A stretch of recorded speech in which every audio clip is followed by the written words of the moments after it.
So everyone should see a pop-up on their screen that a meeting is starting to be recorded, and there's also being a transcript being captured. Awesome, thanks, Kelly. Okay, I will kick it off. Hello, everyone, and welcome to tonight's Community Environmental Advisory Committee meeting. As you know, these meetings are public and are subject to the state's open meeting law. Under the state's open meeting law, all votes during an online meeting must be taken by roll call. This will require each member to activate their microphone to give their vote and then turn their mic back off. Before we officially begin tonight's meeting, I'd like to first announce that the city will be recording this evening's meeting, and the video will be posted to the city's YouTube channel as a means of increasing public access and transparency. And we have started the recording. Good evening, everyone. My name is Anna Johnson, and I am the Vice Chair of SEAC. Thanks all for joining tonight for this Community Environmental Advisory Committee. I'd like to start by noting that this meeting includes the remote participation of members as authorized under Minnesota Statute Section 13D.021 due to the declared local health pandemic. Please always keep yourself muted when you are not speaking, and to keep the meeting on schedule, please wait your turn to speak and hold questions until the end of each speaker's presentation. If you wish to be recognized to speak, please raise your hand so that the chair can call on you. There's a chat function, but please remember that those who are calling in by phone cannot see the chat, and everything typed in the chat may be posted in the public meeting minutes. I'll do my best to verbally communicate relevant information that appears in the chat and would encourage folks to share pertinent information verbally rather than relying on the chat. For participants on the phone, press *6 to turn your microphone on and off in order to make a comment or question. And finally, if at any time during this meeting you require technical assistance, please contact staff for help Luke at luke.hollenkamp@minneapolismn.gov, if that's all right. Awesome, thanks, Luke. And I will now call this meeting to order and ask Kelly and/or Luke to call a roll so that we may verify the presence of a quorum. Council members, when your name is called, please say present, but also introduce yourself briefly with your organization or affiliation as applicable. For any community members on the call, we'll provide an opportunity for you to introduce yourself after the roll call is complete. Luke, you want me to take this one? Sure, go for it. Hannah Bond. Max Dalton. Here, Ward 1. Indigo. Present. I do work with Minnesota Youth for Climate Justice. Marin.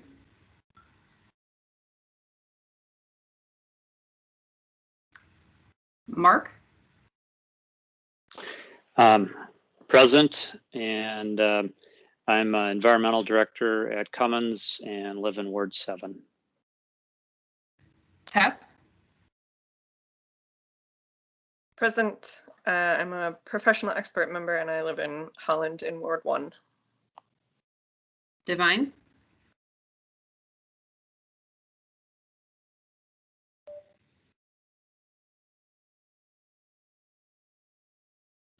Matthew. Here, and I live in Ward 10. Sandy.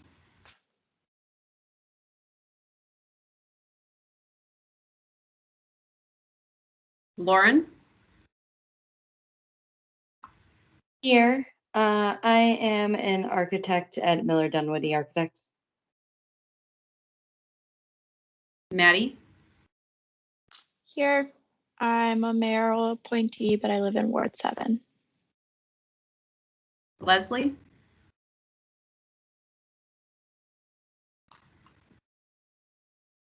Anna. Here, I'm in Ward 9 and I work for Fresh Energy, but serving as a citizen. Toya.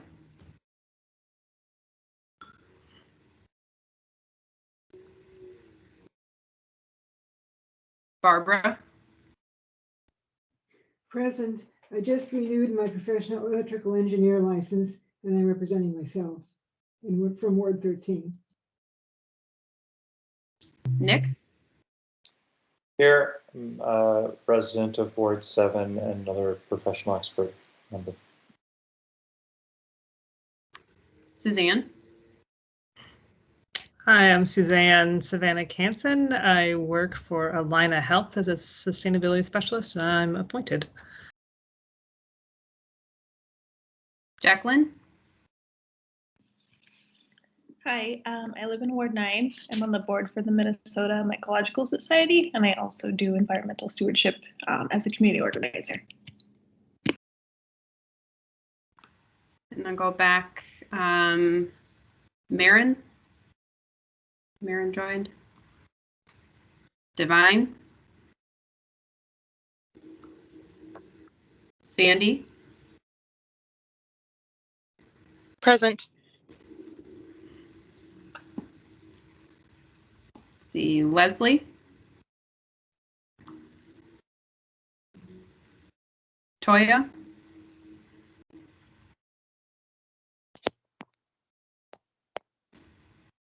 all right, I think that's everyone. Great, thank you, Kelly. Thanks everyone for being here. I'm just pulling up the script. I'd like to give an opportunity for community members or others who have joined us today to unmute themselves and briefly introduce yourself with your name and organization or affiliation as applicable.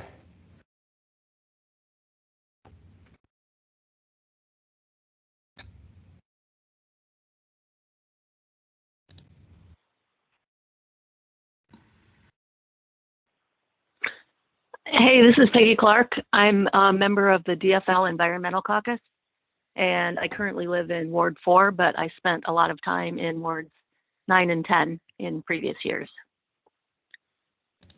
Thanks, Peggy. Welcome. Anyone else out there? Member of the public joining in?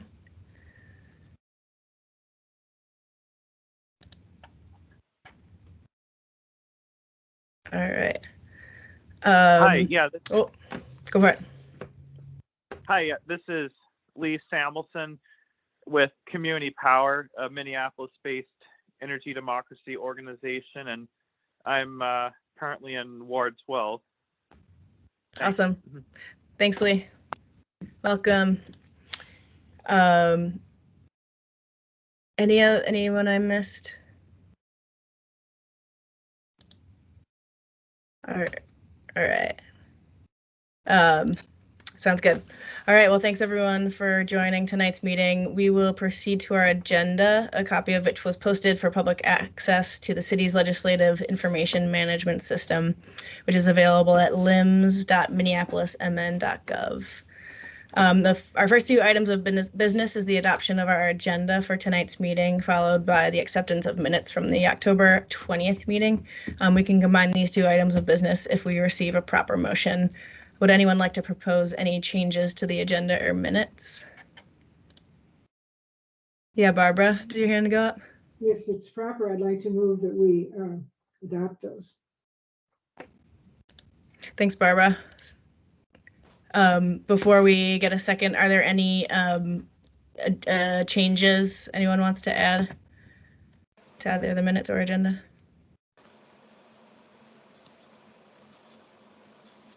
I assume that Julia did the minutes, and I don't think she's here, but they were excellent, and I wanted to give her a shout out for capturing everything from the chat last month. And I'll second the motion to adopt and approve. Awesome. Thanks, Tess. And thanks, Julia. Let's see. Any discussion on the motion? I'll ask Kelly to take the roll on the motion. And when you hear your name, please say yay or nay to indicate your stance. All right, and I will start from the bottom and go up. So first I have Jacqueline.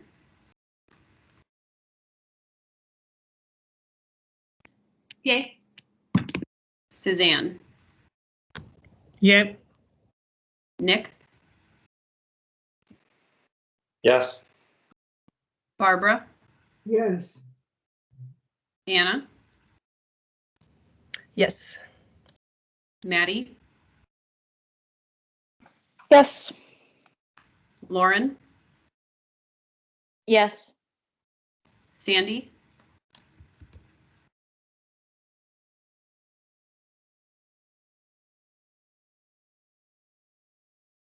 Matthew, Yes. Tess, Yes. Mark, Yes. Indigo, Yeah. Max. Yes. Did I miss anyone?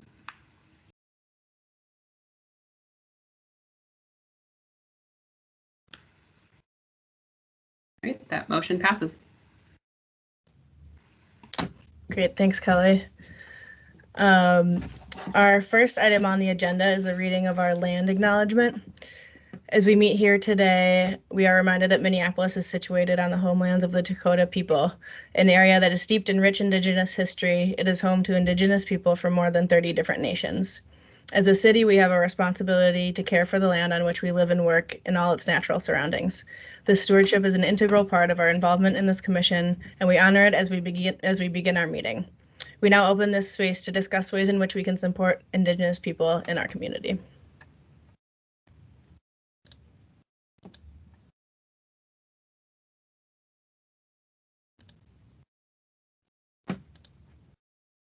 Well, it's so-called Native American Heritage Month, and there's a couple of things that I wanted to bring up. Anyone with an excuse me, with an email address probably knows that tomorrow is Give to the Max Day. And I'll just highlight one great organization we have in Minneapolis, McGeezy, which supports Indigenous youth with training and other programming. They have also a capital campaign going on right now to replace their building that was destroyed last June of last year. And so I'll drop in a link for that. You can support them on Give to the Max website too. Next Thursday is the 50th annual National Day of Mourning in Plymouth, Massachusetts, and this year it'll be live streamed. So you can join that, and I can share a link for that. And then I was going to save this one, but I was thinking when my family gets together, we always talk about shows and movies that we've been watching. So I wanted to recommend on Netflix, there's a film called Indian Horse, which follows the life of a boarding school survivor. It's not always easy to watch, but it's a very, very well-made film. So I would really recommend watching that if you have access to Netflix, and recommending it to others, especially with the increased awareness that many of us have had in the last few months of the history of the boarding schools on both sides of the border. It's a really timely and well done film, and that's called Indian Horse. Thanks for sharing. I also have a couple things to share. So I'll turn my video on. The American Indian Center in Dakota are having a fall chili feast next Wednesday outside the American Indian Center on Franklin, and it's from 11:30 to 2. They have free food, they have music, presentations by Hope Flanagan, and Dakota is going to introduce some jobs and trainings that they have available, and there's also going to be drawings for some free swag. And then I'm a founder of a queer trans BIPOC group, and we do things from direct action, environmental stewardship, medicine making, and we're going to be passing out food and socks and herbal care kits to Indigenous folks on next Thursday. So I can drop a link on how to support that, and also drop the link for the Fall Fest for the American Indian Center in Dakota. Thanks. Awesome. Thanks, Jacqueline. Thanks, Tess. Appreciate it. Anyone else?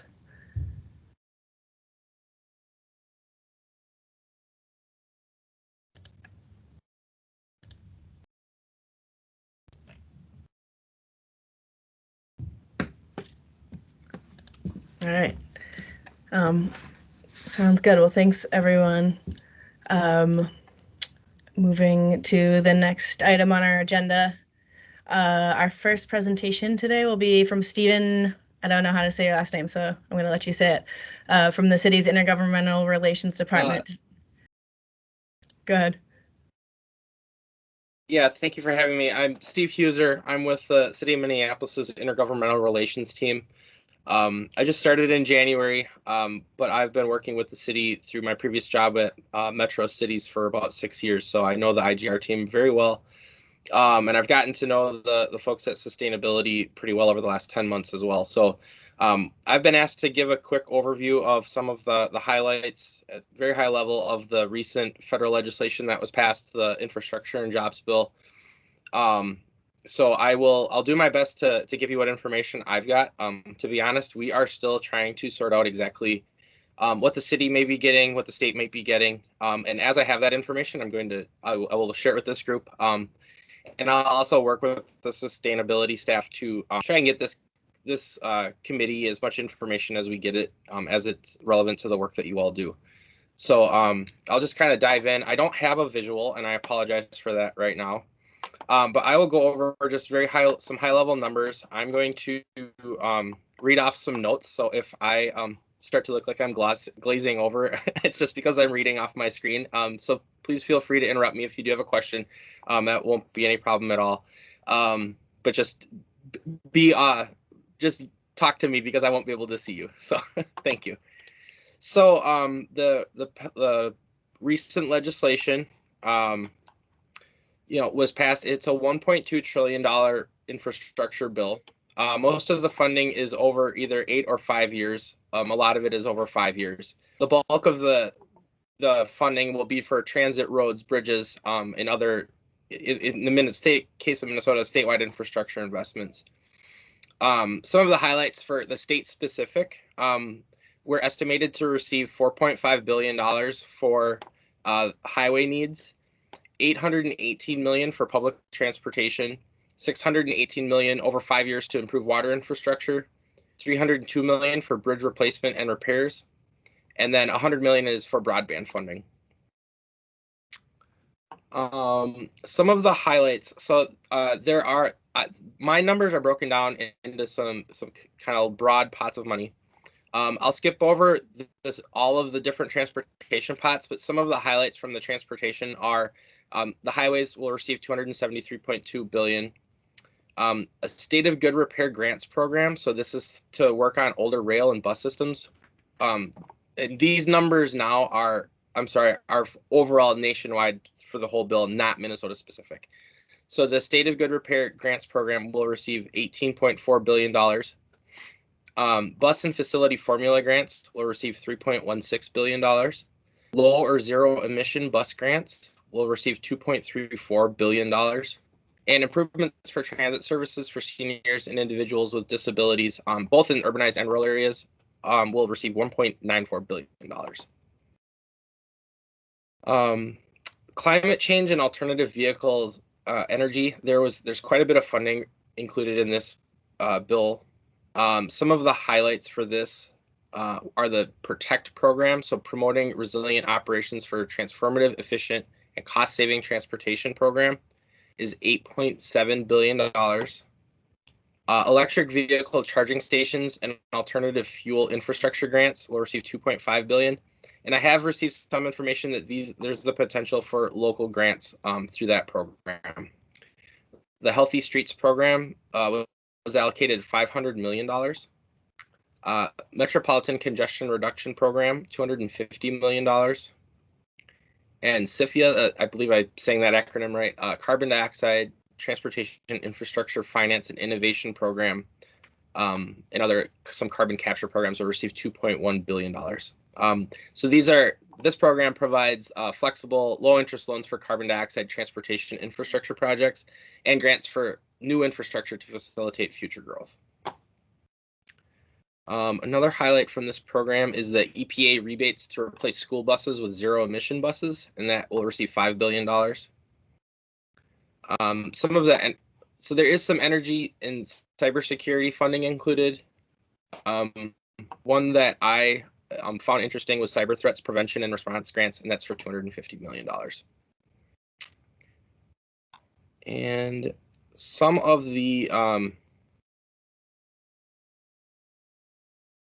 maybe I'll pause there. I do have, and I will, like I said, I do have some specifics on some of these programs. So if there isn't one of interest that you've heard about, I might have some more specifics about how that's going to work. I also wanted to just let you know, we've heard from our federal contract lobbyist that some of these new programs, especially the federal agencies that are working on them and have been tasked with the distribution of these funds are literally writing the rules and the guidance now, or have not begun that work. And so I just think it's good to keep in mind that while there's a lot of money that has been put into this legislation, there is still a lot of detail work that will have to be done at the federal agencies to figure out things like how the grant programs will work, what the qualifications will be, who will qualify. So those sorts of details in some of these programs will definitely still need to be worked out over the next 6 months to even over a year. I think I'll just pause there. I think I just threw a lot of numbers at you, so I'll wait and try to answer any questions you might have.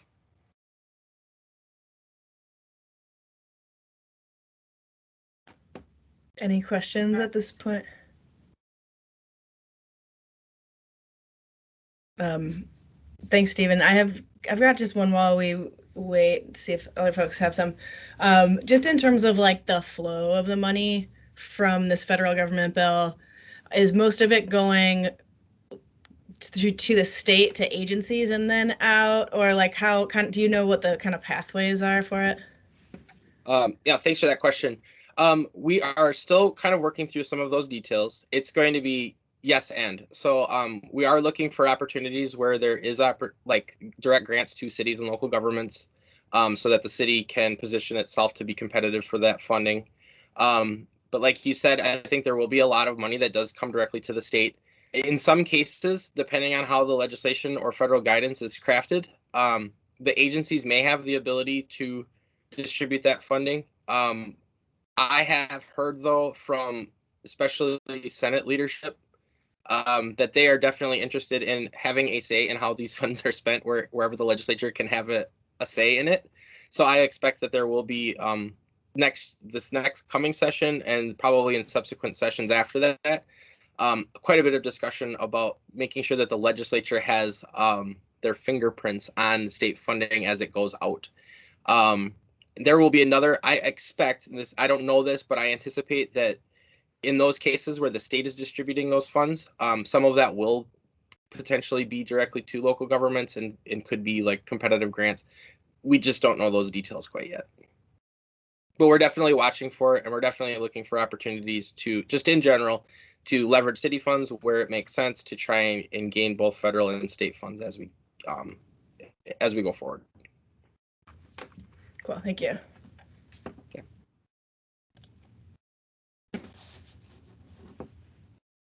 Any other questions?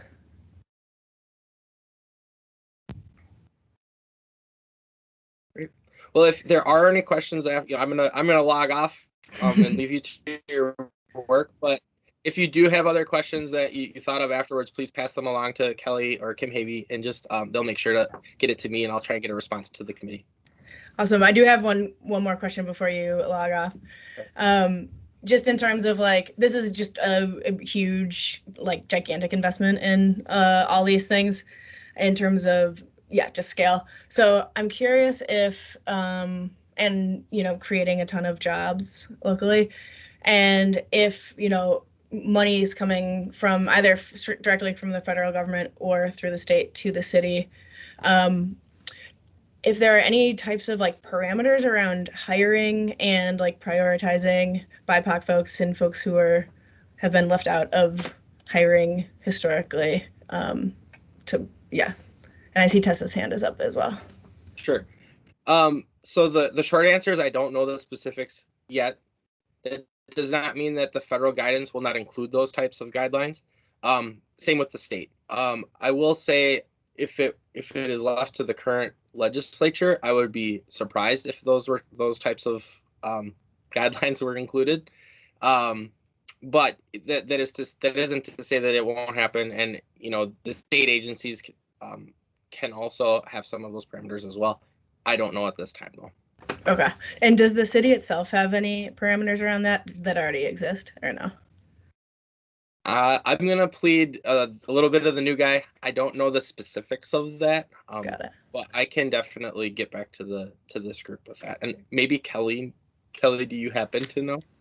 I don't know the specifics. I believe that over purchases over $175,000 do have to demonstrate whether they have opened the opportunity to women minority-owned businesses. And the city does track how much of our spending goes to women minority-owned businesses. But purchases under $175,000 do not fall under that requirement. And there's probably a lot more details that I'm not aware of. Awesome, thank you. Tess? Yeah, I was wanting to ask a little more about the funding for carbon capture and storage and carbon transport infrastructure. That's not really something that I think of along with the other things that state and local government would typically be funding and leading on. So I'm just curious if you know anything about how that would fit in. Would it be actually, governments undertaking those projects or providing funding for industry to undertake those projects? Anything that you know about it? Thanks. Let me, really quick, I have this one document that I got recently. I'm going to see if I can pull up the specifics for that program or not. I have some of it.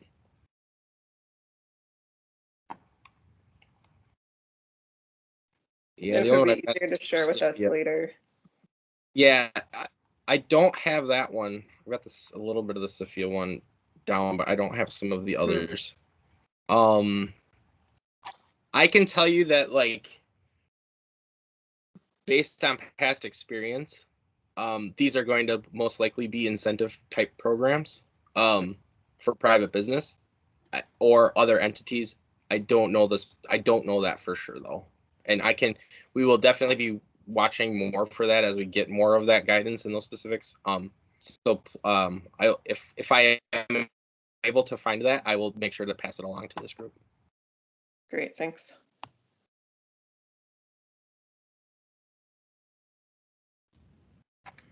I have one more question. Maybe it's hard to answer. Just in terms of like city readiness to like accept all these funds. I know over 5 years it really helps because there's not a 1 year urgency to spend it as quickly as possible. But maybe if it's just a vibe thing, like on the city side, like how prepared do folks feel to utilize this opportunity and spend it in a way that's intentional? Thanks for that question. I think we would be lying to ourselves if we didn't say it's going to be a challenge to try and get a handle on this size of investment. I think we're going to, this is something that we haven't been able to see in recent memory, this type of investment.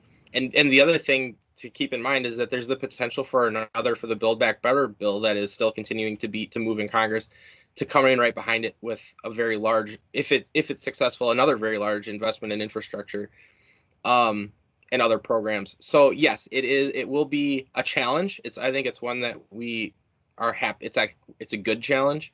But yeah, I think part of the challenge will be just not having the details of what we would be potentially getting directly, what we need to compete for, what is going to the state that we would potentially have an opportunity at, and so on. And so yes, I think that we don't know for sure yet. We know it will be a challenge, but we're happy that it's a good problem to have. Got it. Yeah, that makes sense. I'll give just a couple more beats for folks to put their hands up or chime in if there are any questions for Stephen.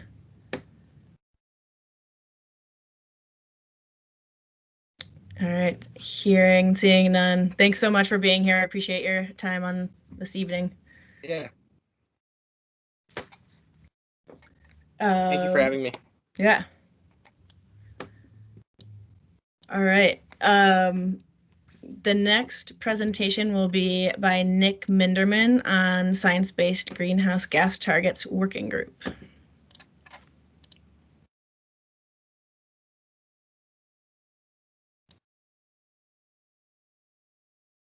Good evening, fellow commissioners. Luke is presenting here, so I'll be giving him cues. There were a number of folks may recall back in, was it August, I think, that there was a request for members to join a smaller working group to look at the guidance on science-based targets for greenhouse gas emission reduction and work through some of the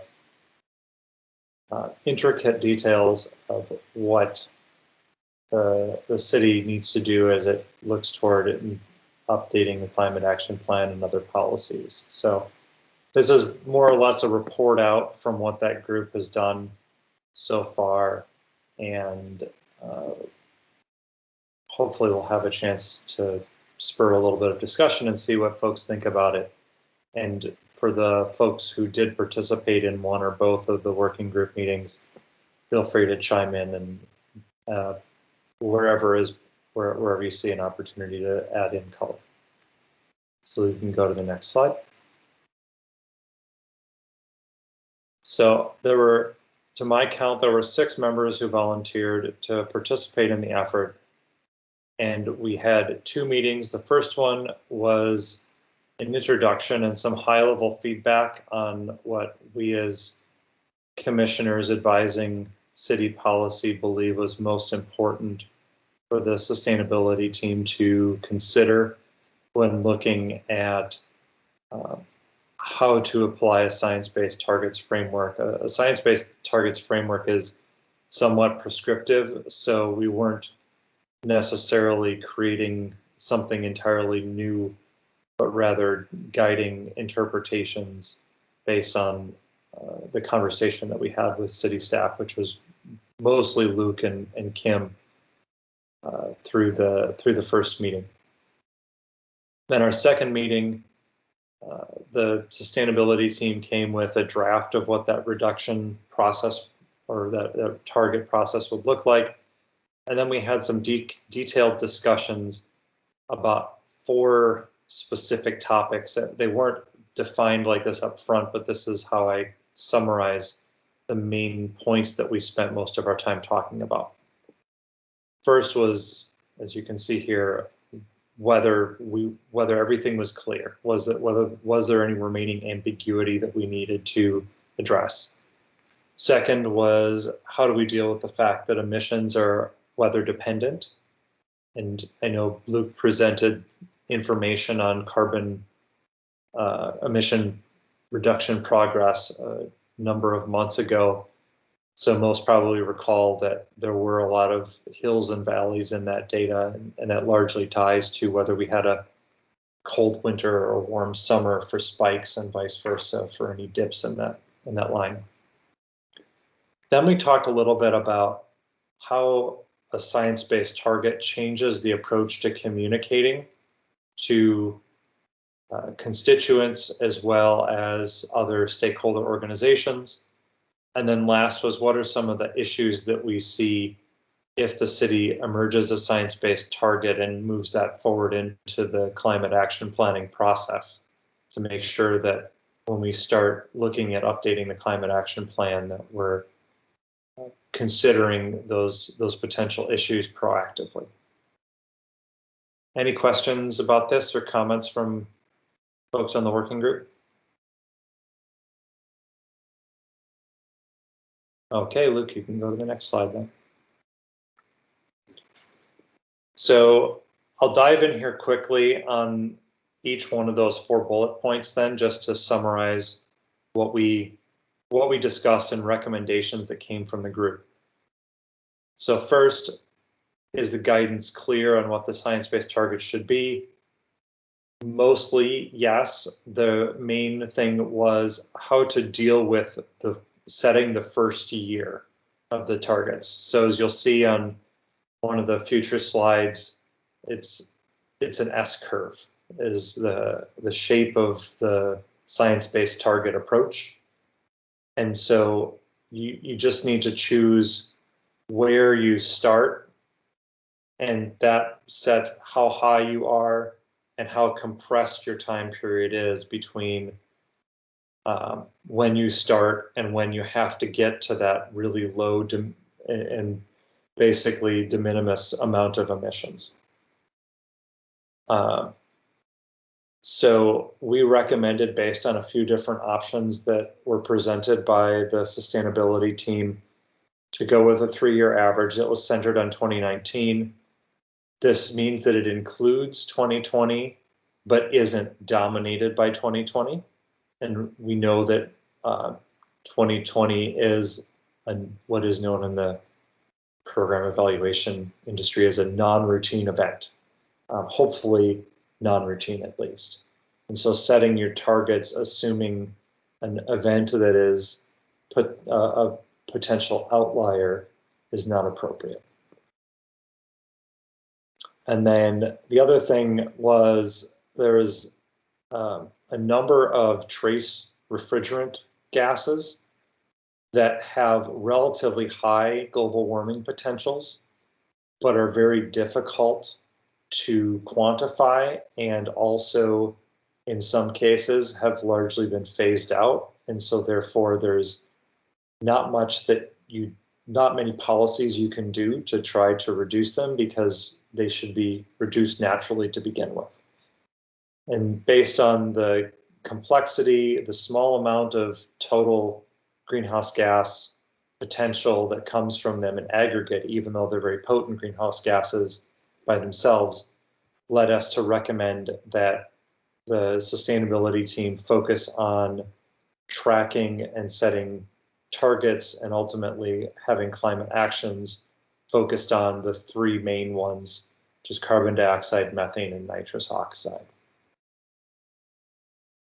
I'll pause there again. Any questions or working group member comments? Tess. Yeah, I'd be interested to hear a little bit more about the decision to pick the 3-year average centering in 2019. My sort of gut reaction would be that you wouldn't want to include 2020 at all, because I'm just assuming that it's going to be such an outlier. I don't know how much data we have on that.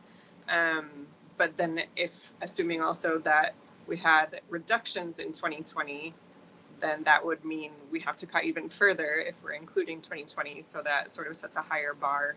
Just curious, any of the pros and cons that you discussed? You just summarized them.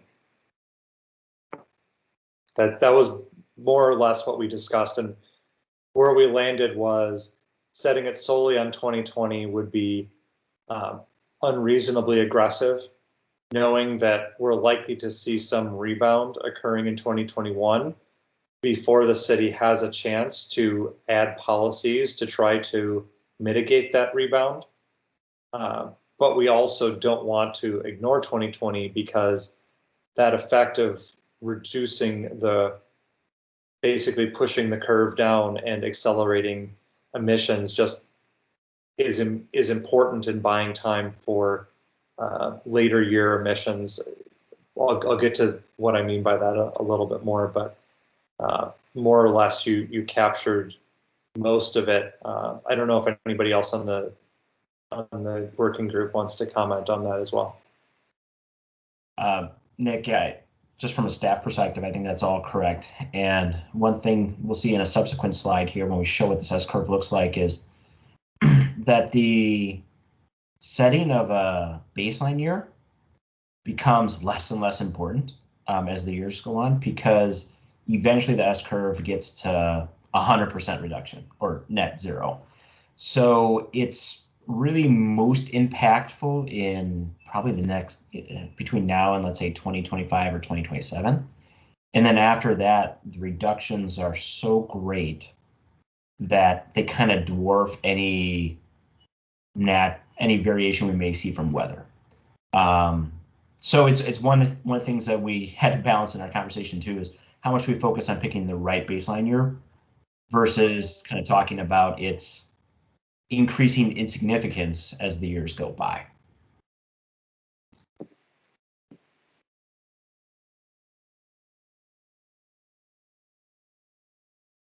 Look. Any other questions or comments? So the next thing that we discussed was how to handle that variation due to weather. We looked at 3 different approaches. One was weather normalization, which means you take the amount of heating and cooling that was needed, looking at what the temperature was in that year, and you compare it to an average weather year. The second is a 3-year moving average. So you average the last 3 years worth of emissions and report that as a trend number. And then the third one is looking at what the historical variation due to weather has been and setting I think Luke uses the term, a compliance sleeve. So basically saying that, you have your curve and then an upper and a lower line. And as long as you don't cross the upper and lower boundary, you're within the tolerance of meeting your target. And generally the group supported that third approach because the 3-year moving average and the weather normalization both have some effect of obscuring the actual data to the point where we probably would reporting the actuals and then separately reporting our tracking toward meeting the goals. And if instead we can just report the boundaries and report the actual numbers, it simplifies that process and makes it more directly visible whether we're meeting our goal or not.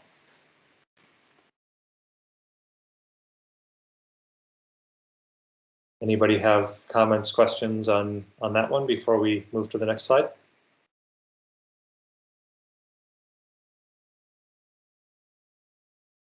Mark? Yeah, thanks, Nick. So I was not in the second work group meeting. I wish I would have been, but I agree with the approach that was selected. I think a more scientific approach would be to normalize, but based on weather, but I would agree that it reduces the transparency. It makes it maybe somewhat less understandable to many of our stakeholders. And, I think the upper and lower bound approach makes sense to me. Yeah, we spent more time talking about weather normalizing because I think that was the second most attractive approach. I think we pretty quickly decided that the 3-year moving average didn't work.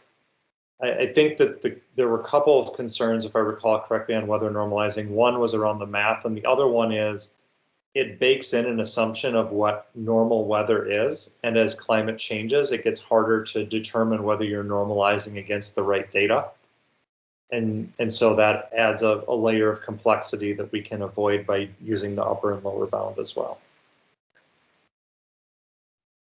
Yeah, and I would agree. And I think what will be important is to make sure that we communicate, that impact of weather on our performance, so we recognize it, we're dealing with it, but I think this approach makes sense to me.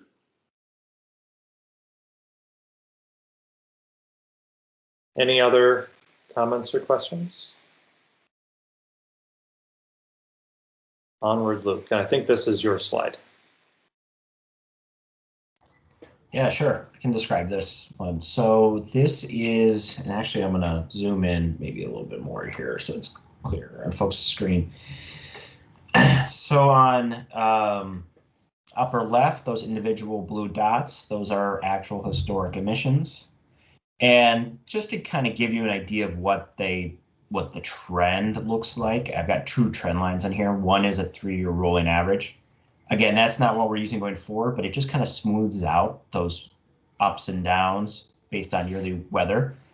So you can see that you can see even with 3-year rolling average that we have a downward trajectory in emissions since our baseline year of 2006. And you can also then, just in Excel, you can do a linear curve that shows your trajectory as well. That's going down as well, and actually is a pretty good fit based on the equation it gives you. So we just see a few things. Emissions are going down and that there's a trend to it. So what you do then is you fit an S curve, as Nick said, to the last year of emissions. Now I showed the last year of emissions here as 2019, just because 2020 is kind of so abnormal that for the simplicity of showing it here, I'm just showing it paired with 2019. But the black dotted line represents the S curve, and the S curve is called a steep decline S curve because of what Minneapolis represents as a city. As Nick said, we're high emissions and basically high wealth community. And for communities and nations across the world that meet those criteria as well, the fair share part of the target is that we need to begin declines in or reductions in GHG emissions in the very near future. We've got kind of a few years to get our act together, and then quickly the S curve shows a rapid reduction in GHG emissions.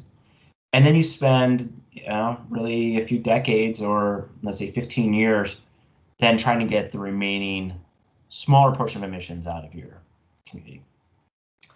There are 3 other S curves for different types of communities that are either low wealth or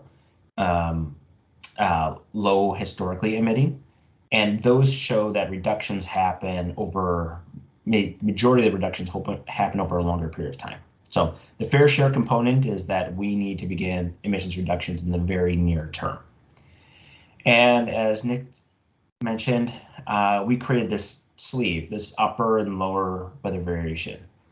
And you can see that the historical variation from 2006 to 2020, kind of that wiggling is within the bounds of the sleeve going forward.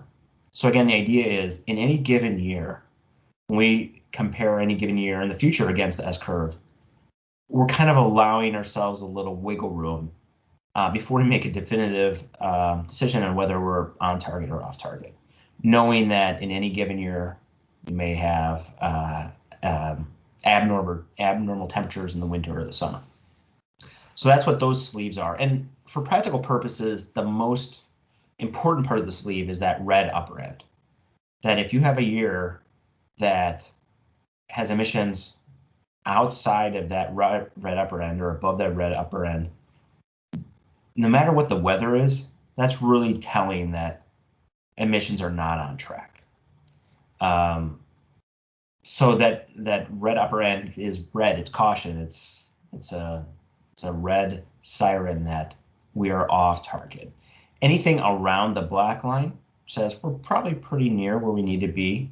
And if we're able to get below the blue dotted line, we have a really high level of confidence that at least in that given year, we are very much lower than the emissions target that we had set.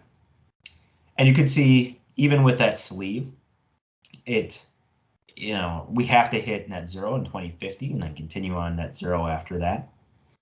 And a few other things to just kind of note is that this trajectory at that linear trajectory we created, if we were to follow that trend and follow that dotted blue line to where it crosses the dashed black line, that's about 2023. So it says at about 2023, the progress we're making right now isn't good enough anymore.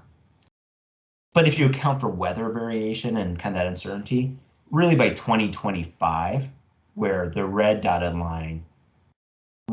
line crosses the blue dotted line, that's when we for sure know that we cannot be on our business as usual trajectory. We will then definitely be off of our S-curve. So maybe Nick and I will start. Well, Nick, do you have anything you want to add to that? The one thing I just wanted to add is very specifically the boundary is, was it plus or minus 12%? 10%. 10%. And that was based on the 2012 variation, which is the highest weather dependent pre-2020 variation that we observed. So that's Exactly. where that plus or minus 10% was set. And, you know, just makes sense. But as we get farther out in time, as the total emissions are decreasing, that plus or minus 10% becomes a smaller total amount of emissions, which is why the sleeves converge when you get out past 2035.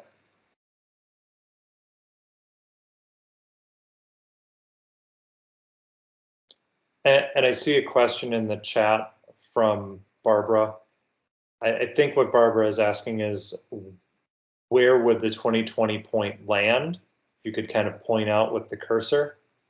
Sure, it's landing. I can follow up later on in the meeting because I having a hard time coming to mind what it is. I think it's at about 3.6 or 3.7 million metric tons. So it's right about where the blue line, or sorry, right about where the green line is.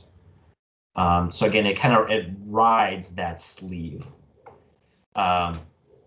which kind of indicates like, hey, that was a good year, but it's nothing to get too excited about because it's within that kind of weather sleeve that we've created.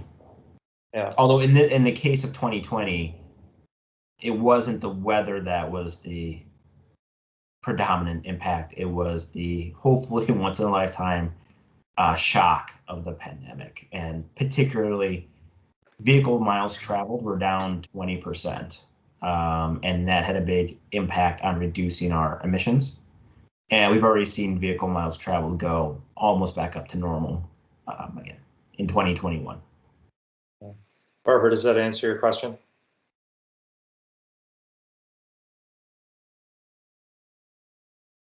Yes, thank you.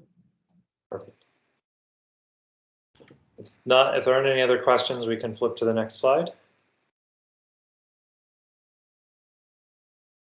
So now once we got to the point where we had a curve, we started talking about what does it mean? And there were two things that we talked about on communicating what science-based targets mean for our community. The first one is, as Luke highlighted, most of the action is going to have to occur within the next 10 years in order to shift momentum. It's not necessarily that there's no action required after 2030, but there's so much inertia in that business as usual case that requires basically, and for those who love physics, you have to add a lot of force to change that path, that glide path. And so that's definitely one thing that has to be communicated. And then the other piece is we talked a little bit about how just tracking along that graph that Luke showed may not be enough to help motivate some of the actions necessary. And we suggested that the idea of reporting cumulative emissions could be really powerful. Basically saying, here's our budget of how many carbon emissions we have through 2050. And if you don't take action, you draw out of that bank faster, which means in order to make sure you don't over withdraw by the end of 2050, you have to make more radical actions later on. And so there is an incentive to act sooner because you can rely on having a little bit of time from taking low-hanging fruit actions earlier to buy you time for the things that may not be economically or politically or socially desirable at this immediate juncture. And I think there's, on a later slide, Luke has an example of what we mean by that. But any questions on that as a high-level concept or comments?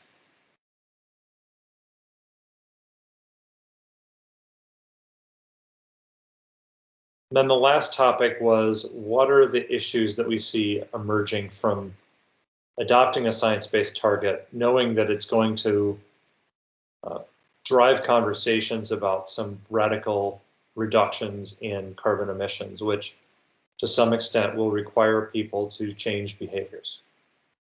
And we saw equity, control, and disruption of lifestyle as some of the stressors that people will react to or that we will need to consider.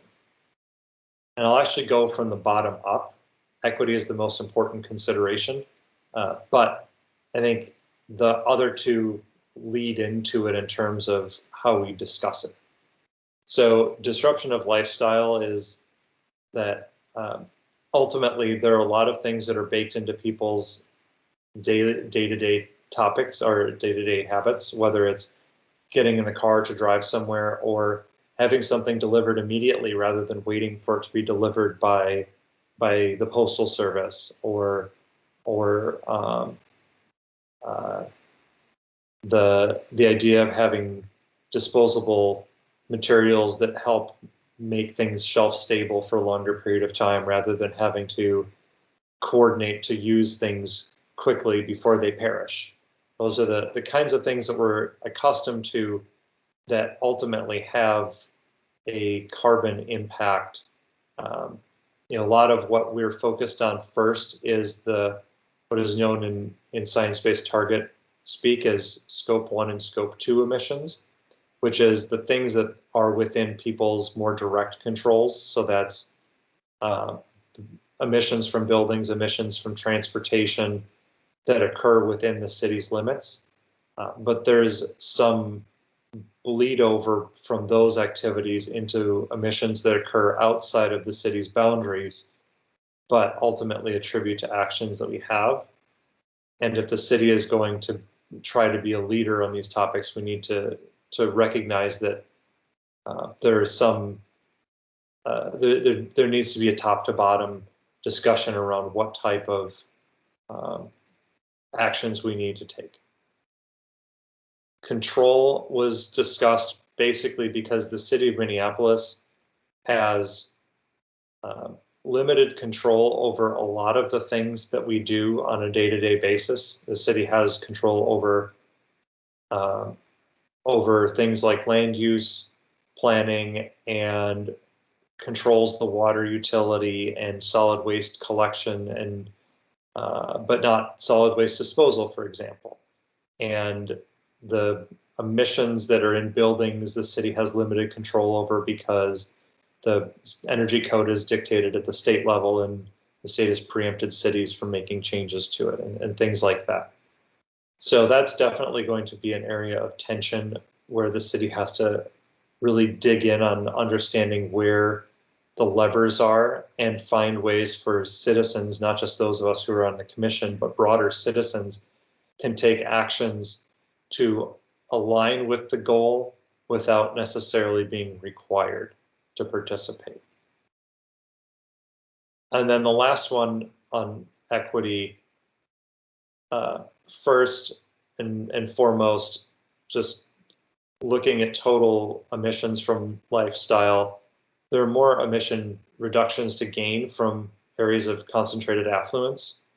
And that's the technical term now that the Metropolitan Council uses to describe areas where there's a significant population with above average wealth.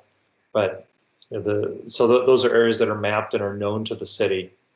And those areas provide a really important opportunity, but we can't focus on that to the point of ignoring other areas for two reasons. One, as was pointed out in the discussion, there are still consumption habits in areas of concentrated poverty.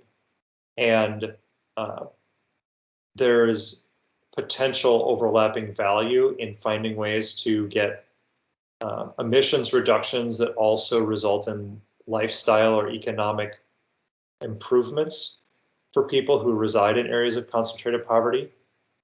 And passing those areas over entirely would only reinforce past actions that have created those historical inequities. So finding a tactful and historically competent way, or maybe not competent, but a historically sensitive way to deal with areas of concentrated affluence and concentrated poverty and assign responsibility accordingly is going to require a lot of balance. Any comments from first I'll ask if anybody from the working group has any comments or additions on that.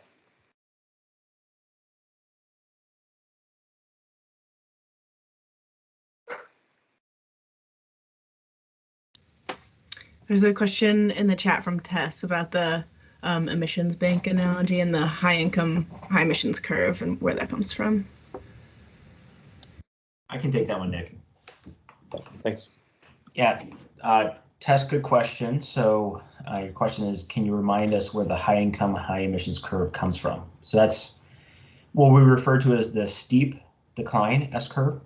It's one of 4 curves that were created by the organization C40 cities.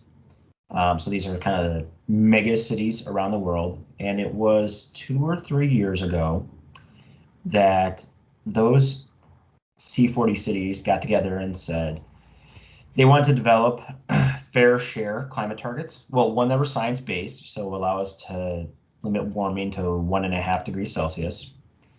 And that the required emissions reduction for each city was fair share, in that, you know, if you're a wealthy city that can do a lot and have polluted a lot, you're expected to make rapid reductions. You have less emissions still that you would be allowed to emit.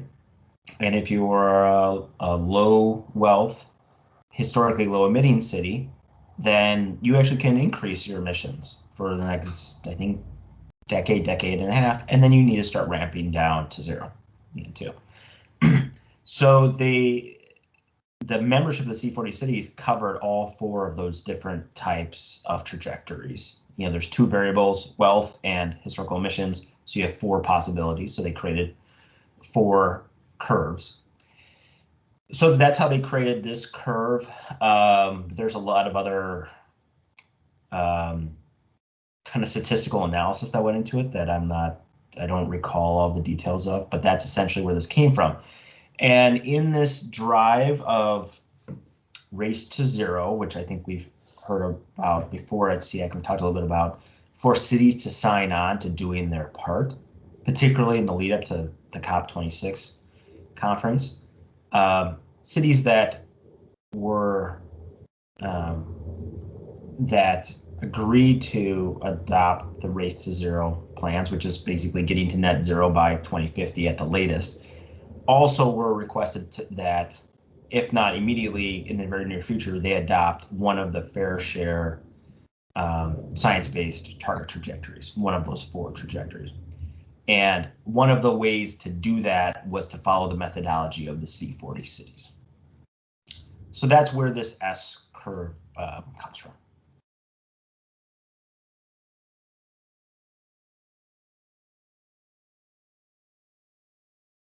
Okay, any other questions?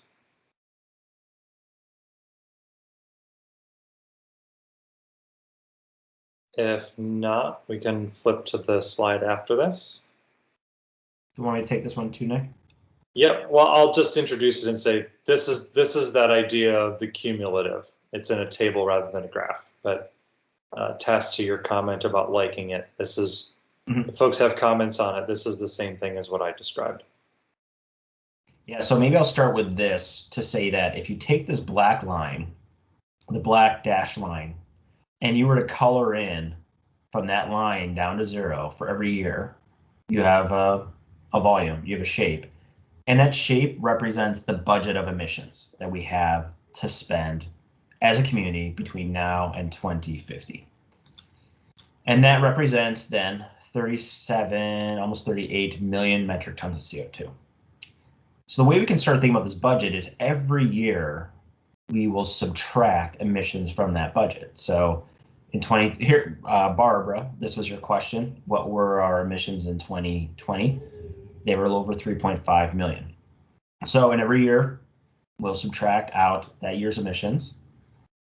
And so we know at this point in time, for 2021 and beyond, we have 34 million metric tons remaining.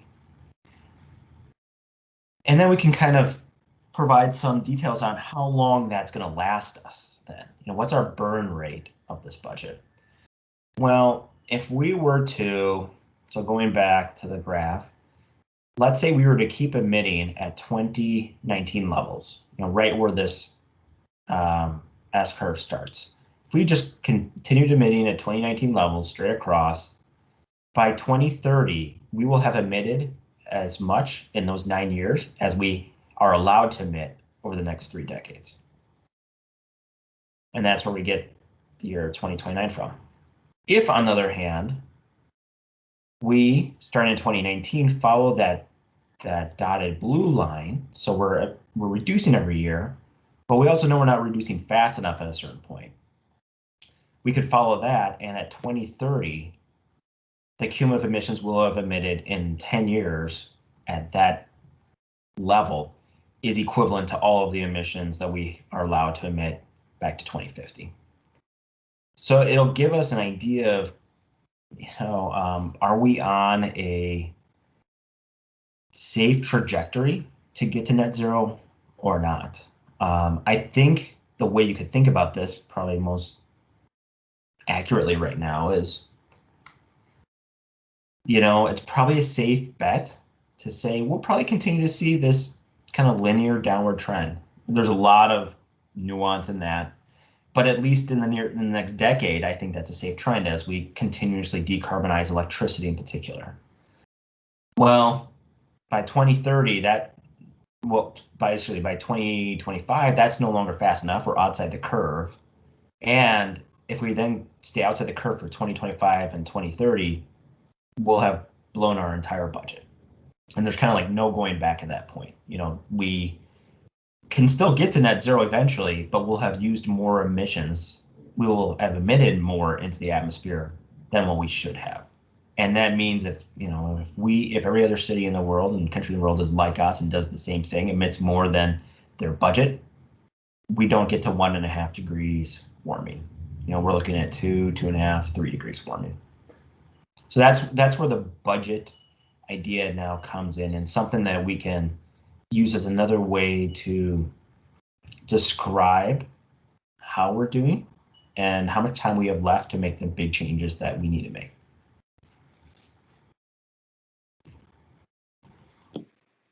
And Luke, I believe this is the last slide, correct? This is the last slide. Yeah, we wanted to give you something a little sobering, apparently. So now's the time for folks to jump in with general thoughts or general questions.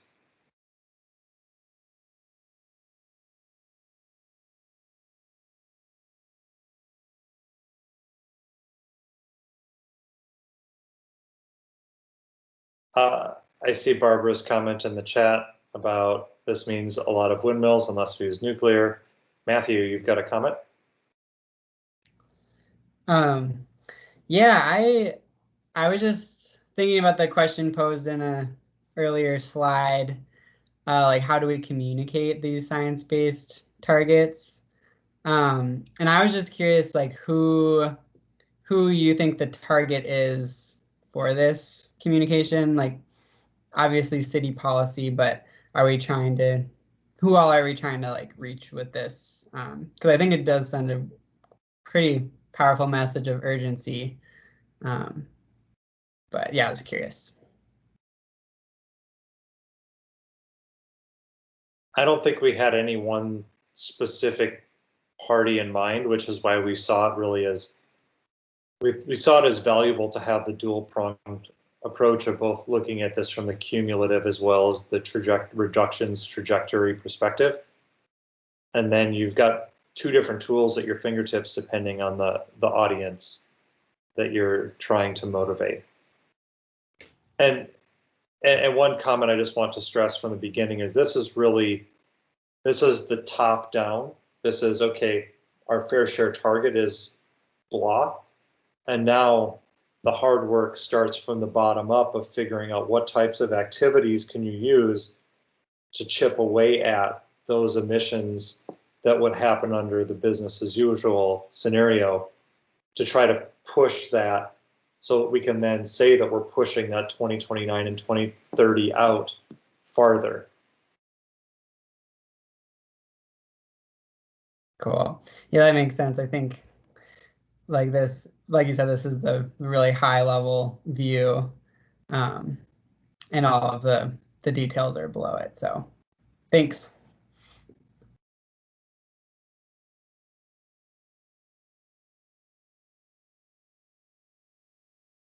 I'm kind of acting as chair here, even though I'm not. Anna, are you next, or is there somebody else in there?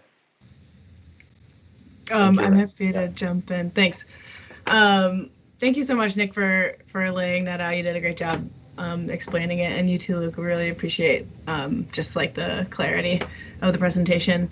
Matthew, I also appreciate your question about like who is the audience, because I agree that the bank situation is really helpful, and also having that trajectory and having that sort of like 2025 as a year at which it becomes really clear whether or not we're on track. And it seems like City Council is probably a great audience for this message, and I'm curious especially with the transition of several City Council members, what the process is for like onboarding them and getting them up to speed with sustainability efforts, and at what point, they'll get to hear about this, about science-based targets and yeah. Good questions, Anna. So in January, early January is when all council members are sworn in, the ones that are continuing on and the new ones.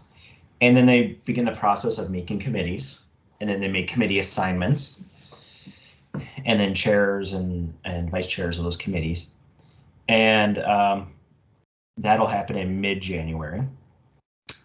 There will be and then we will find out what committee sustainability and our climate work falls under. And then what'll probably happen is both privately and publicly, we will then help educate those committee members about sustainability, what we do, climate work, all of this, like provided there's a recommendation by SEAC, then we would say this is a recommendation by SEAC that's on the table for consideration by council with an update to the climate action plan. That probably is a lot of the first quarter of next year into the second quarter as well. We don't know what level of sophistication a lot of council members are going to have on climate, and that goes with any new council that we get, so we kind of have to play that by ear, but there will be some level of really getting people up to speed on this. And of course, there's the added dynamic of how the change in government structure could impact decision making as well. Yeah, exactly. Now we're not getting a new mayor up to speed, so that will be so we won't be spending effort on that. Obviously, we'll just be keeping the mayor up to speed on what we've been talking about. So it'll be mostly on the council side and watching all that play out in early mid-January. Thanks. So Tess, then Mark. Yeah, I just wanted to follow up on that, and thanks for raising that, Anna, about bringing in the new council. And I understand that if we're talking just in the context of the climate action plan, maybe it would only be the sustainability committee who need to know the ins and outs of that. But it seems to me like this is the sort of information that we want the whole city to know about. What do we need to accomplish, and where are we at with our reductions? And that seems like something that the whole council should be up to date on. Maybe as the climate action plan goes through the process, they'll learn more about that, but it seems like it's something that impacts a lot of their decision making that might not be directly relevant. And I wonder if it would be useful to do some sort of, basic introduction for the whole council.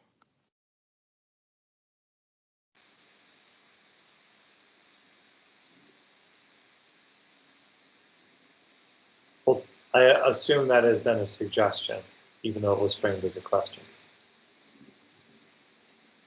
Is that correct, Tess? You're suggesting that an update to the whole council would be beneficial since this crosses the enterprise?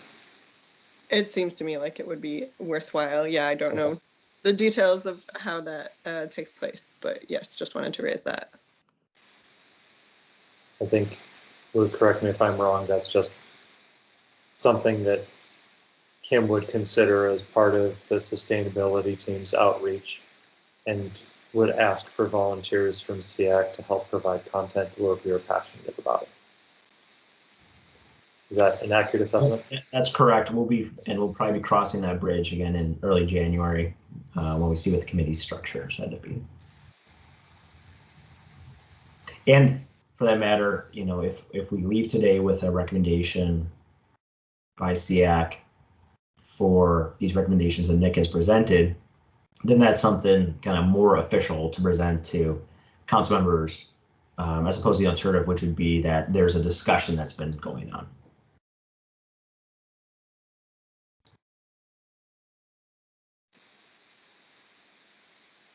So Mark and then Suzanne, I believe. And there's also a comment in the chat from Barbara again too.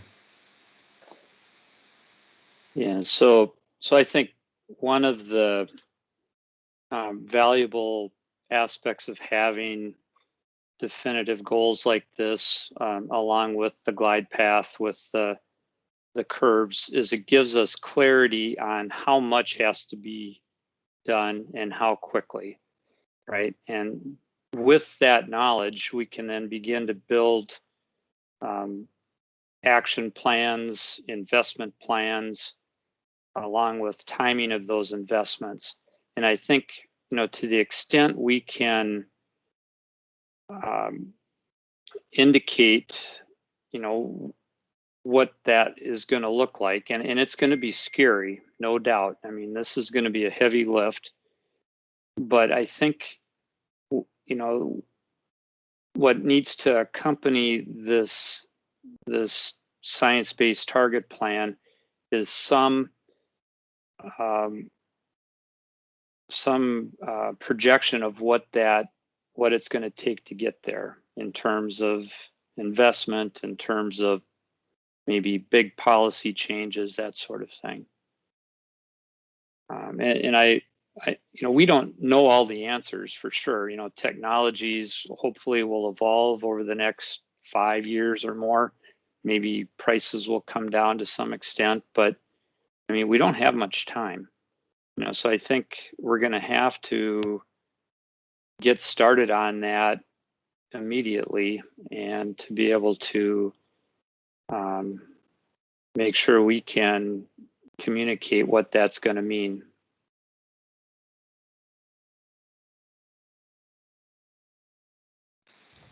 Yeah, I'll jump on that and say that, that's one of the things that an update to a climate action plan will do.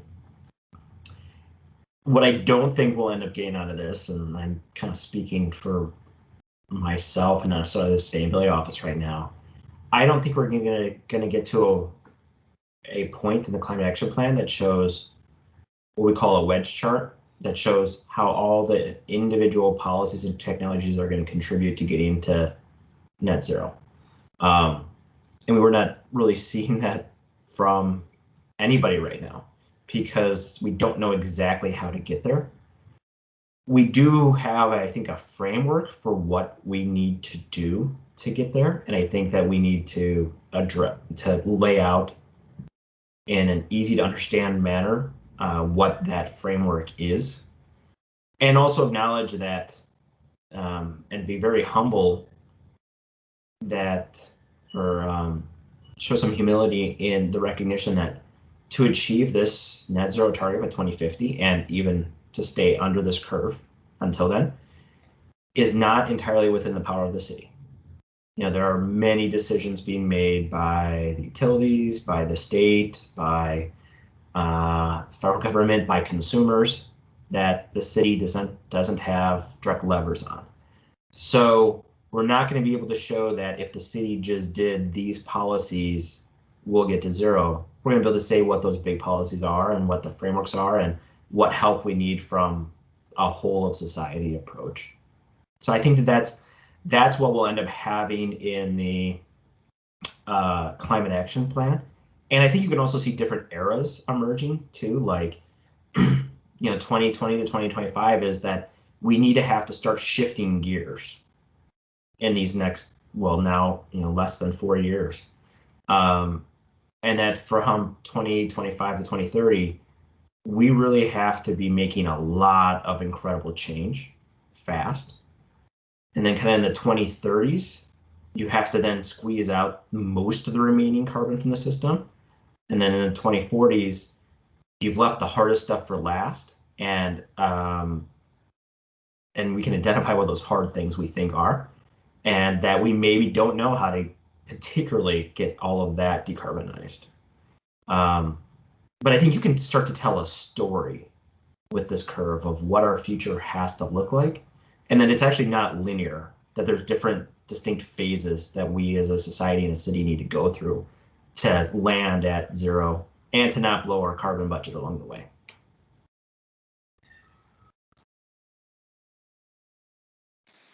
Thanks, Suzanne. What's next? Thank you. As the new kid on the block, I also need a little context too. So this I think is a great description of how to get to the science-based target of 2050 net zero. Are you looking for trying to adopt these intermediate goals instead of the goals that the climate action plan currently has for the city of Minneapolis? So are you looking for, is that something that's what this thing is all, I'm kind of assuming so, but I wanted to make sure that, because those aren't the goals you have right now, right? Because you have an 80% reduction. So you're looking for goals at a net zero using this approach. And a little tidbit too, I was just looking at some of the goals for the major utilities, at least for Excel and Centerpoint, and both of them have pretty significant goals too for 2030 and 2050, which would feed into some of this.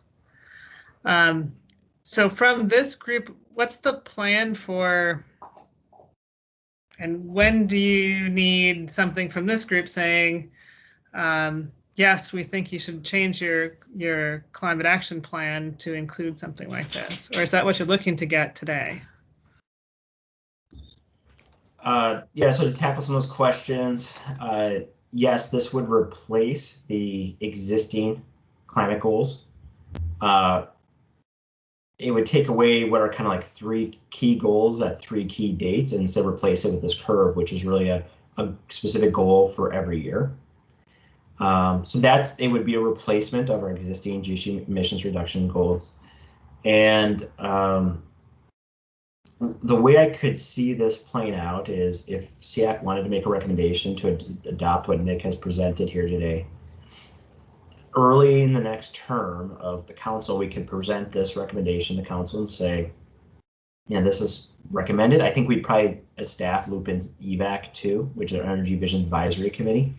And Venus Energy is a large component of meeting these goals, and they would maybe provide some sort of formal recommendation as well.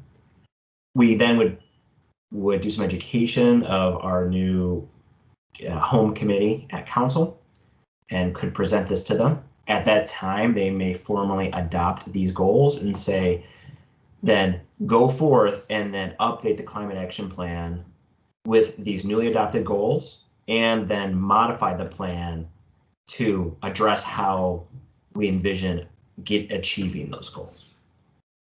So I think the first step is potentially then SEAC acting and making recommendations on this. And I might add to it, I just noticed, Barbara, I know you're putting a lot of comments in the chat. Again, we want to try to avoid comment in the chat, especially for those that aren't able to view the chat that are calling in. So maybe just a reminder to everybody, if you have some comments or questions to make, please raise your hand so you can be recognized and speak them verbally. Thanks. And Luke, I just want to add one additional comment on top of yours in response to Suzanne, and that is the specific motivation for me presenting is to ensure that the larger group feels comfortable with the recommendations of the working group. I'm not representing this as my work, but rather I am the representative of that group that put their heads together and provided the sustainability team with thoughts. And so now I think is an important time to make sure that if people have questions about how this science-based target was applied or the validity of a science-based target, we should raise that at this point.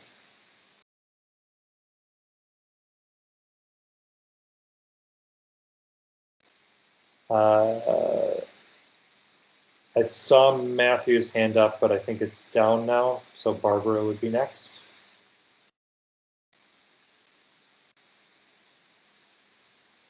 Well, you talked about communication, and I think that to most citizens, communicating MTCO2E will just be gibberish. I think that the only way to communicate it would be to say that, well, here's a plan of how this could be met. Now, you may be able to improve the plan, but here are some things we would say to do. And then when they say no fossil fuels, no electricity, if to really be zero, or completely redo, first place, triple the electricity and then get it from completely different sources, they'll just stop hearing you. But it's pointless to publish this without some telling them what it means.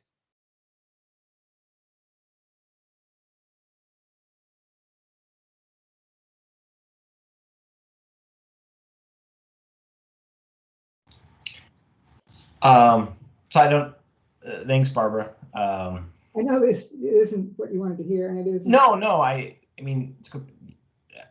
Your comment, yes, we're presenting some of this in a more technical format than it would go to the public.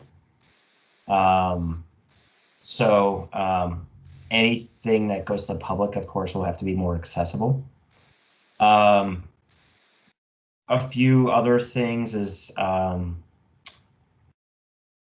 as I mentioned before, I think what's going to be important is if we show a 300-page, I don't know, it'd be at least that thousands-page plan of exactly how we get to zero emissions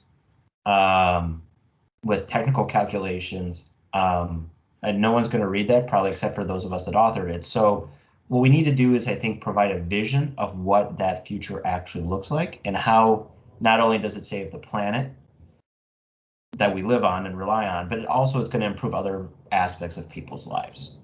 That I think will be a very important element of the climate action plan, is to illustrate what that promising future can look like. And one of the things we're being driven by during this conversation is the fact that I guess in some way you could say setting net zero by 2050 goal is optional. But the alternative is a very, very different world than what we live in today. So we're being driven by not what we have exactly planned out, but what we need to do to maintain some semblance of what our society currently looks like, and make sure that we additionally don't hurt even more those that are, underprivileged. Which is what a rapidly warming climate would do, is hurt the most vulnerable amongst us. So we're kind of being driven by the end goal and that need, and we'll have to provide that vision. But the climate action plan will not be able to say, and here's exactly how you get to it.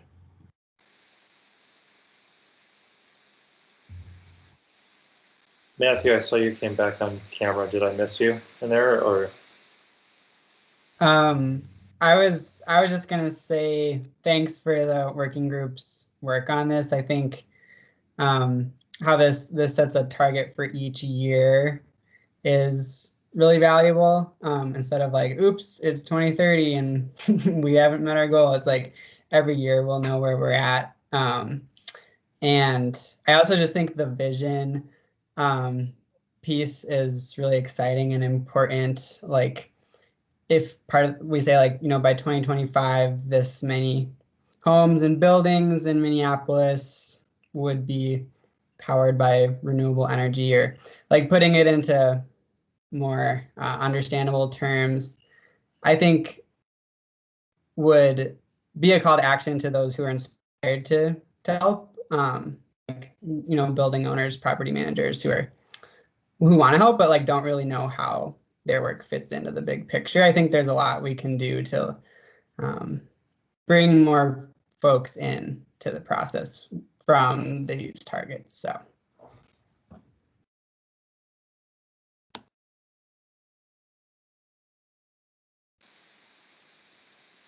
Looks like Suzanne raised a hand. Yeah, I just wanted to mention that the science-based targets are the way that all of us need to go. So I'm glad to see that you did this work on incorporating that into this draft plan. And I do think that this is something that the Minneapolis should adopt for an update to the climate action plan. This is the most recent science that tells us, as a society, everybody needs to get to net zero by 2050. So let's come up with a plan to get there. So thank you for your work. Are we ready for a recommendation, or do we need more time to discuss that? Did you want to talk about it now and then look for a recommendation later? What's the process for this group? I'll hand that gavel back to Anna, I think. Sounds I don't good. know how much time we had marked aside for the next agenda item, or Definitely. how important it was that we get to it. Cool. Nick, thank you so much for stepping and facilitating that conversation. I think, I just really appreciate that. You did a great job. That's a great question, Suzanne. I don't know if we're ready for a recommendation or not.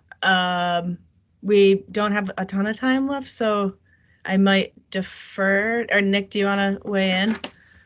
Now that I'm not pseudo-chairing, I'll be a commission Could I add member. one? Go ahead. So the next agenda item is for me for time of rent, and there's nothing pressing on that one. So if you are trying to decide, there's nothing that is pressing that needs to be discussed about that today.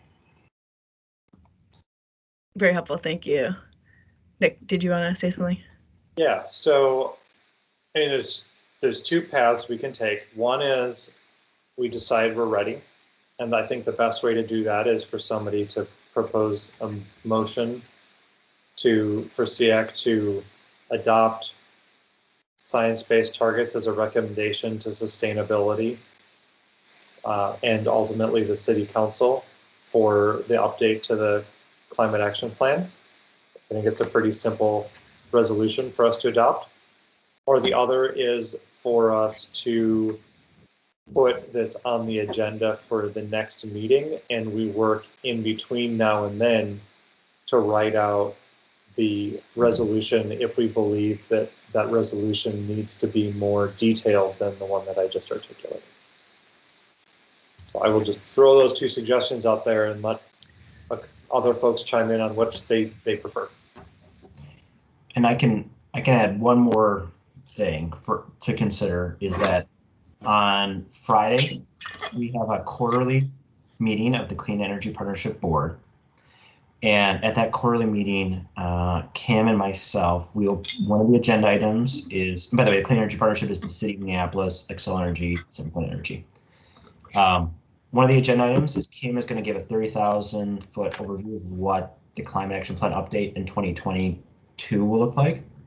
And then I'm going to provide an update on the conversation that's being had by SEAC on this topic, basically introducing to that board an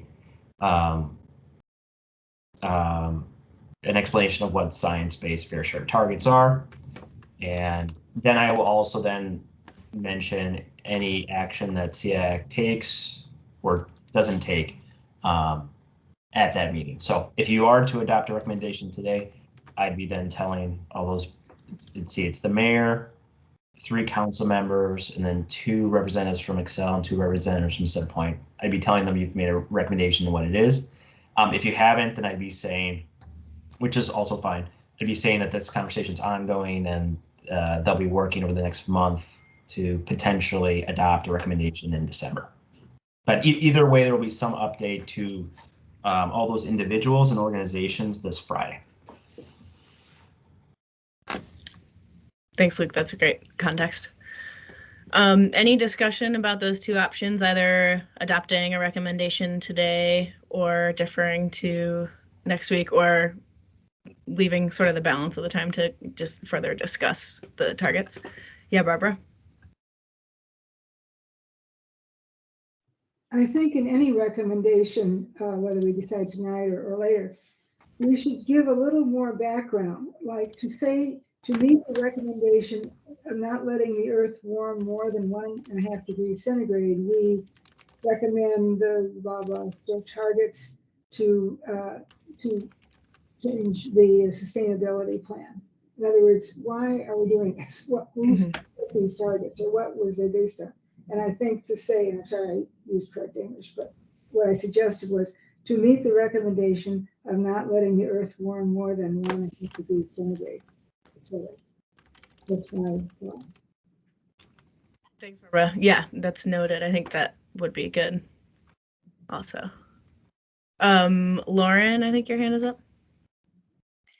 Yeah, I guess just based on what we talked about tonight, I think we need to move quickly. So unless anybody has a real recommendation of why we should wait another month, I think that we should just do it tonight if everybody's on board, or at least see if the motion passes. Awesome, thank you. That said, is there any opposition to adopting a motion tonight? Not formal, but or any concerns? Awesome. I'm not hearing any. Mark. Yeah. So first of all, I agree. I think we should adopt.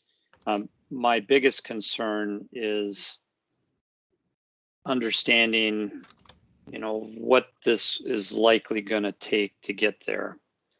I'm not saying it's not what we have to do, but I think having some way to convey what we anticipate this is going to mean in terms of actions, in terms of cost, I think would be helpful.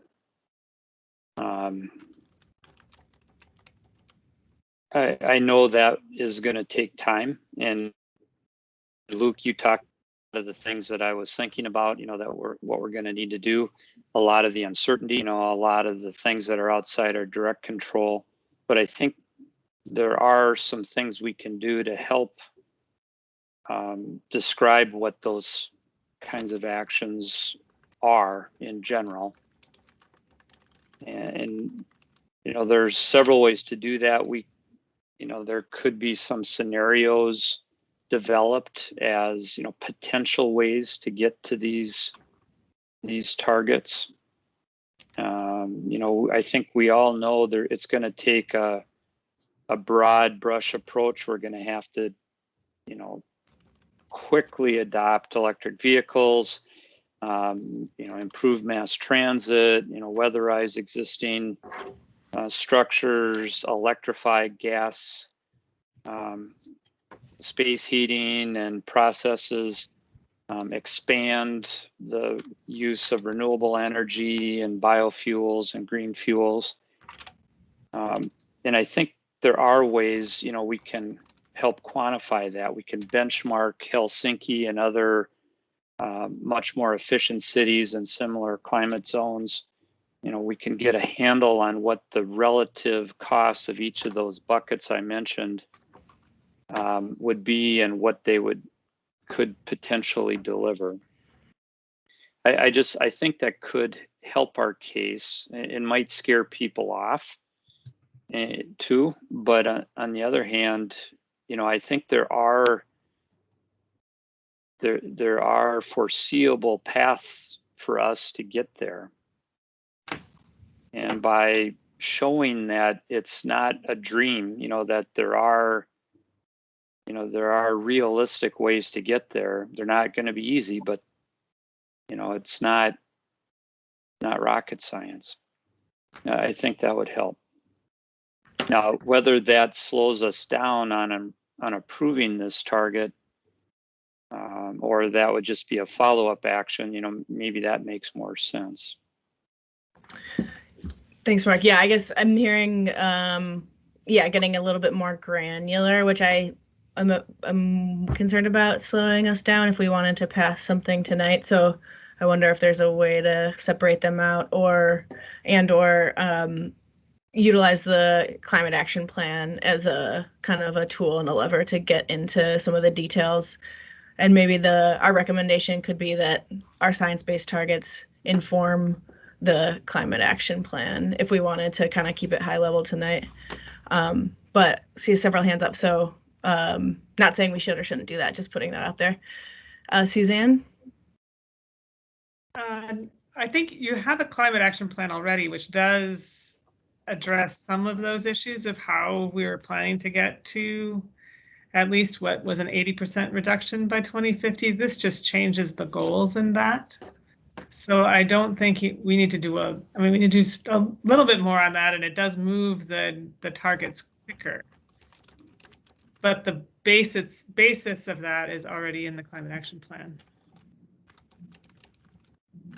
Right, yeah. Thanks for that. Nick, I think you were next. No, I believe Lauren was in before me. Oh, thanks. Lauren?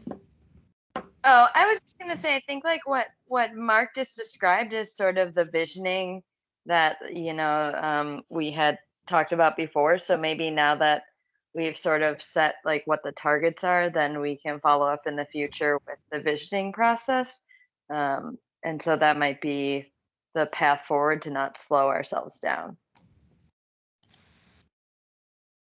Yeah, I think. Go ahead, Nick. No, you can finish, Anna. Yeah, go ahead. I was just I'm going to echo what Lauren just said, and more specifically, without adopting new targets, we have no mandate to update the climate action plan. As I think that a resolution that articulates, because the emerging science indicates we should adopt new targets, we believe it is important for the commission to recommend, or the commission believes it's important to adopt a new target. Therefore, we make this recommendation to basically sustainability staff, other commissions, and ultimately City Council. If you adopt this, we stand ready to then go through the climate action plan and look for ways that we can leverage our expertise to suggest changes. Nice. Yeah, that makes sense. Tess is saying in the chat she agrees with what Mark ended with, and Suzanne and I mentioned that, yeah, can be brought up in the updated climate action plan. And she said, good point, Nick. Luke? Yeah, just want to offer a friendly suggestion then for a recommendation, if this is kind of what I'm hearing, is it's kind of at least a two-part recommendation. One, the city updates GHG or replace its GHG emission reduction targets, its existing targets, with science-based fair share targets. 2 is to update the climate action plan accordingly with those new targets and to meet those new targets. And then 3 you might want to add in and something along the lines of, and CX stands ready as a partner to advise throughout that process, to collaborate and advise throughout that process. Those 3 elements, I think, would then be useful things that I, Kelly, Kim, everybody in the state office could bring to council early next year, and say, kind of, here's where we are with the climate goals and climate action plan. Here's where we need to begin. It's kind of a definitive statement from SEAC in that regards. Thanks, Luke. That's helpful to have that structure offered. Nick, maybe this isn't fair to look at you, but you're really great at drafting up. I'm already doing it. Okay, wow, that's So great. Really appreciate that. If Luke wants to give his update, I will write something and then put it in the chat for folks to skewer. I can drop in the chat. I try to jot down what Luke just said too, if that's helpful.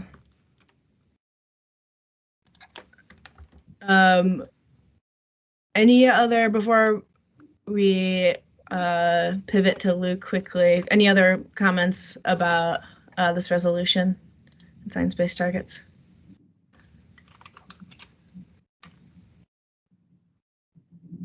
Okay, Luke, do you want to give like a 3 to 4 minute update?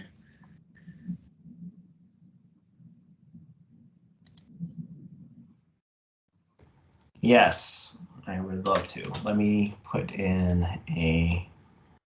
just going to put in a link here. So the city, I think, as you're all aware, has a time of rent ordinance. It's now gone into effect for any rental property that's 5 or more units. For 1 to 4 unit properties, we have hit a snag because the Public Utilities Commission has some policies in the books that make it difficult to share data for smaller buildings.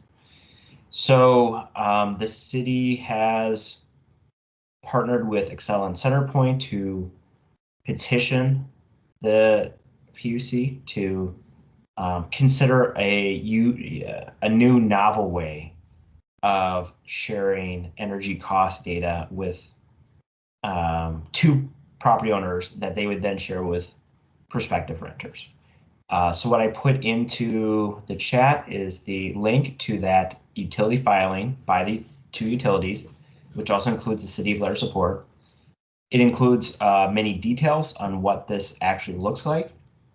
I won't bother sharing my screen to show any of this now, but in very brief, instead of conveying a building's average monthly energy cost, it would convey a confidence interval concept. So confidence interval being the 2 key terms there that will convey to prospective tenants that an average monthly cost is somewhere within that interval. And the wider the interval, the more variation there is month to month. The smaller the interval, the less variation there is month to month. And that you could then compare these intervals, which are unique to each property, against each other in hopes of finding a property that it will be less costly in energy respects for you as prospective renter. And there's much more detail on what that means and what that could look like in the in that link to those utility filings. We're happy to provide a presentation in the future on this to SEAC in more detail. In particular, we're also interested in, while we await PUC approval, we're interested in talking to SEAC more about, if approval comes, what is the best way to convey this information to the public? Because it is very difficult to figure out how to convey energy data, particularly energy cost data, to the public in a way that's useful and can in no way be misleading. So we're trying to find a balance there, and we'd be happy to talk. Tess, good question. Tess asked, what is the PUC timeline? let's see, that is mid-November. No, let's see. Sorry, early December is when the PUC. So the utilities filed on October 29th their petition, and the city's letter support went in with that petition. So it was October 29th. The PUC just responded that they're having an open comment period from present through early December.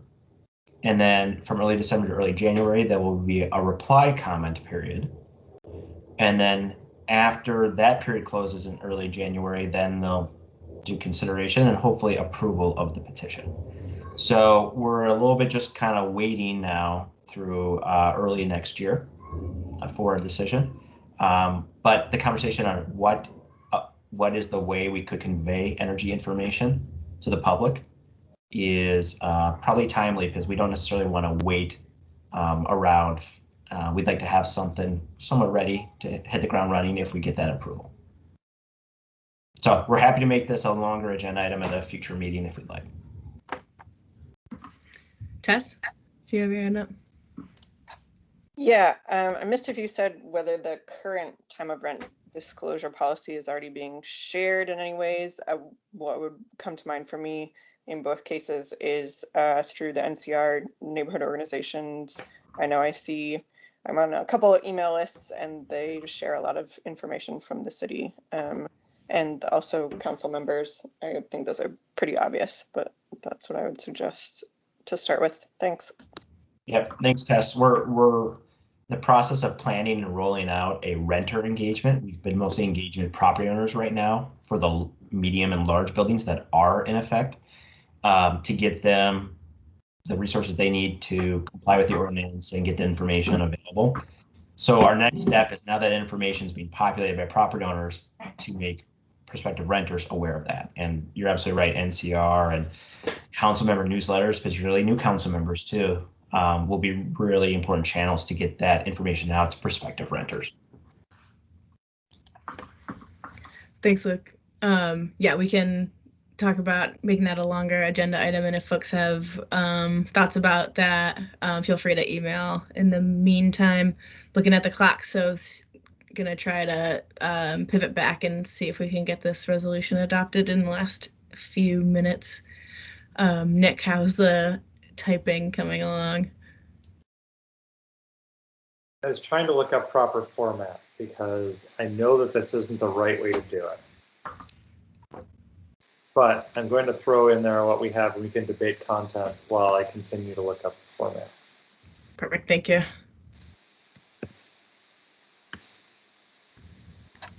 Would it also be an option, I know we've done before, where we'd approve things at the discretion of the chair and let Aaron have final say, so we could vote now?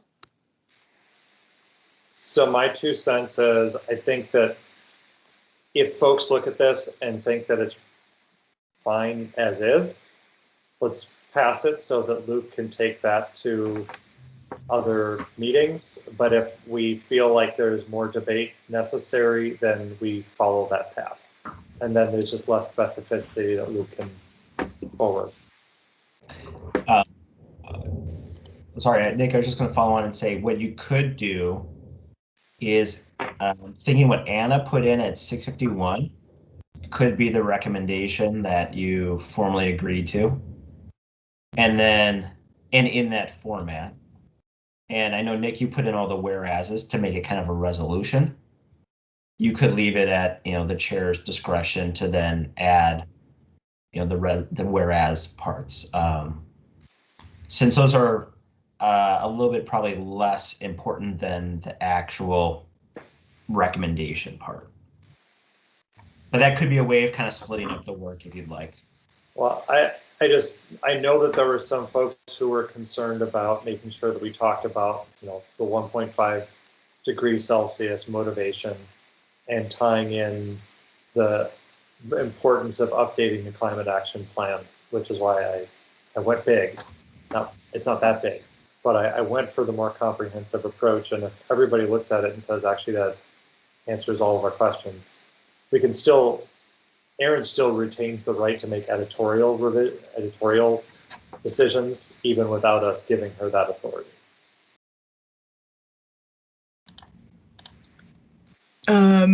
Okay, cool. So I think we're looking at, oh, Barbara, you got your hand up. Yeah, I don't see the 1.5 degrees of the even long version. Very first one. Okay.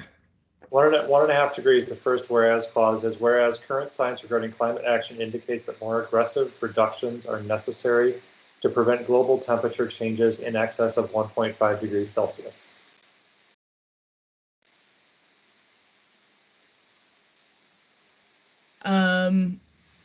Are there any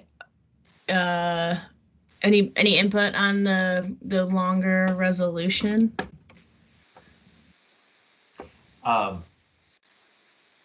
Friendly suggestion is I would maybe make the time period, I don't know, 2020 through 2025, just to make it an even 3 decades. Realizing we're 1.5 years into that. But as we saw in the science-based targets, there's actually not much that happens in the S curve for the first few years. That seems friendly. I would agree.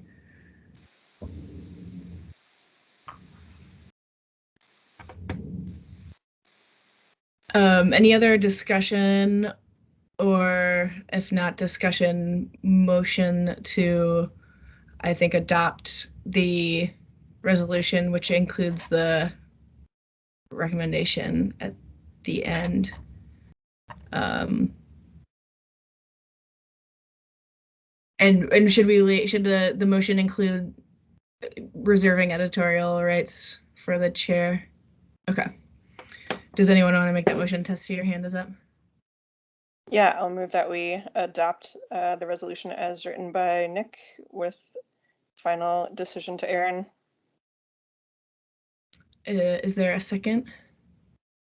Mark? I second. Yep. Excellent. And Kelly or Luke, would you be willing to take the roll? Yes. Is there any further discussion? Any further discussion? Thank you.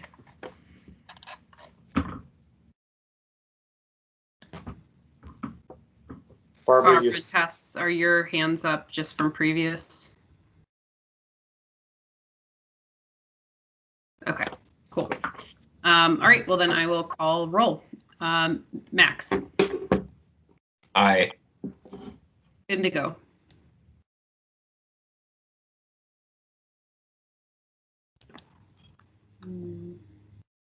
Bart.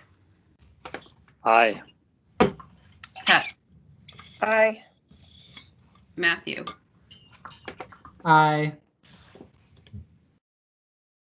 Sandy. Lauren. Aye. Maddie. Aye. Anna. Aye.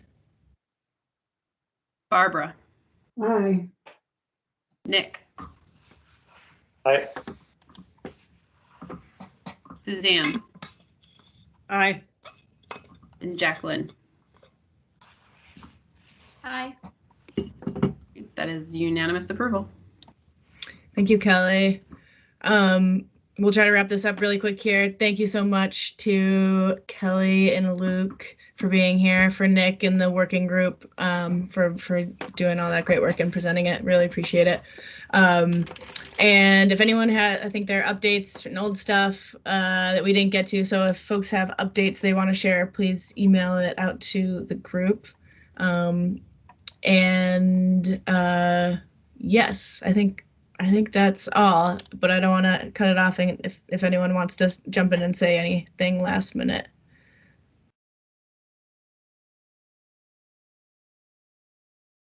Okay, all right. One thing I just want to say is thank you to everybody. You all contributed to a great conversation, and coming from city staff, I just want to say we really appreciate how much consideration you all have given and lent your expertise. So thank you. Thanks, Luke. Yeah, definitely should have mentioned that. Thanks for the awesome conversation and attentiveness and just thoughtfulness from the whole group. Appreciate it. All All right, so do council members and staff have any other matters they wish to bring before the council before we adjourn? Is the script?